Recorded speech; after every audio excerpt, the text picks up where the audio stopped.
पाश्चात्य राजनीति विचारक प्लेटो के आदर्श राज्य व इसके स्वरूप को हम इस वीडियो में अध्ययन करेंगे।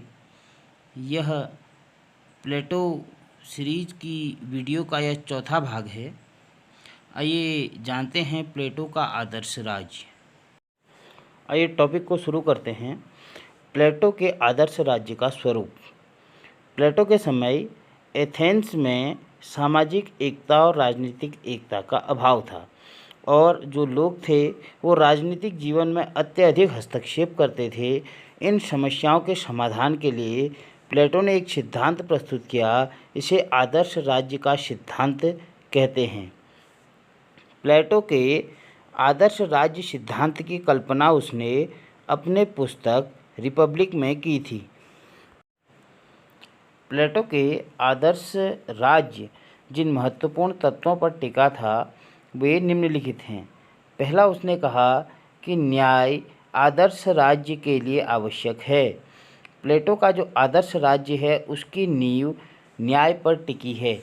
प्लेटो ने माना है कि समाज के सभी वर्ग, चाहे वह शासक वर्ग है, सैनिक वर्ग और उत्पादक वर्ग है, वह अपने कार्यों को यदि नैतिकता से करेंगे और एक दूसरे के कार्य में हस्तक्षेप नहीं करेंगे तो वही सच्चा न्याय है। इसी न्याय पर आदर्श राज्य की नींव टिकी हुई है।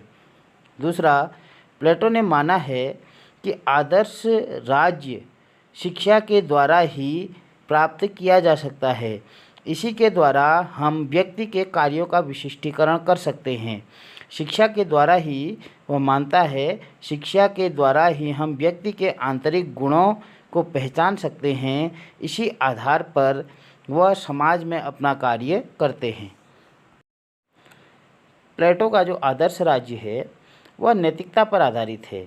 प्लेटो मानता है कि विधि का जो शासन है, कानून का जो शासन है, उसकी जगह यदि व्यक्ति अपने आंतरिक कौशल के अनुसार कार्य करे और नैतिकता के आधार पर कार्य करे तो आदर्श राज्य को प्राप्त किया जा सकता है। आदर्श राज्य और साम्यवादी व्यवस्था। प्लेटो ने माना है कि जो आदर्श राज्य है उसकी कल्पना तभी साकार हो सकती है, तभी वह बन सकता है जब राज्य में साम्यवादी व्यवस्था लागू हो। साम्यवादी व्यवस्था उसने संपत्ति का साम्यवाद और परिवार का साम्यवादी सिद्धांत देकर प्रस्तुत की थी। यह सिद्धांत इसके अन्य वीडियोज़ में दिए गए हैं, उसमें आप विजिट कर सकते हैं। प्लेटो ने यह माना कि जो आदर्श राज्य है उसका शासक सद्गुणी और दार्शनिक होना चाहिए। अगला टॉपिक है प्लेटो का उप आदर्श राज्य। जो उप आदर्श राज्य है वह उप आदर्श राज्य की कल्पना उसने अपनी पुस्तक द लॉज में दी थी। द लॉज में उसने राज्य का एक अन्य स्वरूप दिया था। इसे उप आदर्श राज्य कहते हैं और प्लेटो द्वारा लिखी गई द लॉज प्लेटो की अंतिम रचना थी जिसे उसकी मृत्यु के बाद प्रकाशित किया गया था। द लॉज में प्लेटो ने एक अन्य आदर्श राज्य की कल्पना की थी जो कि रिपब्लिक में दिए गए आदर्श राज्य से भिन्न थी। आइए जानते हैं प्लेटो ने द लॉज में किस प्रकार के राज्य की कल्पना की है। प्लेटो द्वारा लिखित द लॉज में जो आदर्श राज्य है उसकी कुल जनसंख्या 5040 बताई गई है।